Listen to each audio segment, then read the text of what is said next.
Daripada kulim, saya ada masalah dengan jantung, kencing manis, darah tinggi, kolesterol. Semua ada dekat saya lah. So selepas saya ambil noni yang botol biru lah. Dulu kita agak keliru juga, ada yang botol biru, ada yang botol coklat. So nak pastikan yang original, yang ni lah, yang botol biru. So bila ada masalah jantung, apa yang kesan dekat kita tu, satu, punca daripada merokok, makanan tak pantang. So kita kurang bersukan, balik kerja, pergi kerja, habis. Itu saja kita punya aktiviti. Selepas saya kena, dia sesak nafas. So kita tak boleh nak bernafas macam biasa, kita rasa jam. Tengok orang pun kita rasa panik, dah tak boleh pergi. So selepas saya guna noni, tapi penggunaan saya mungkin lebih sikit kot dia punya dos. Saya guna 4 tube satu hari, pagi, tengah hari, petang, malam. So saya ada lebih kurang sebulan untuk buat operasi jantung di Hospital Lawahi.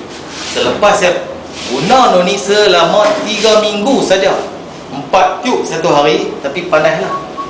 Ayah kena minum banyak, so bibir jadi kering. Hari ni pun mungkin terlebih dos sikit, dia kering kan.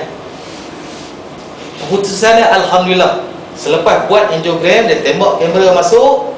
So kita tengok bahagian yang tersumbat tu dah clear. Saya tak payah tembak spring. Kencing manis daripada 16 dah turun jadi normal 5 lebih. Kolesterol, kalau overall keseluruhan kolesterol lebih kurang 5 lebih. Tapi ada satu lagi dia panggil triglyceride dalam kolesterol, yang tu tinggi 12, disebabkan makan tak pantang, roti canai, nasi lemak, semua kita balun.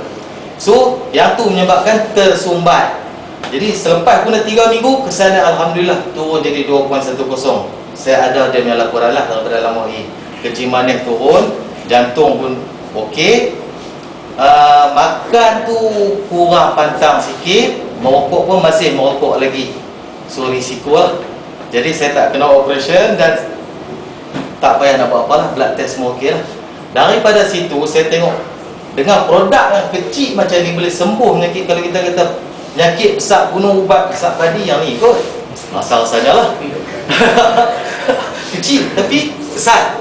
Daripada situ saya tengok, selepas saya guna, saya rasa benda ni boleh buat bisnes cukup mudah.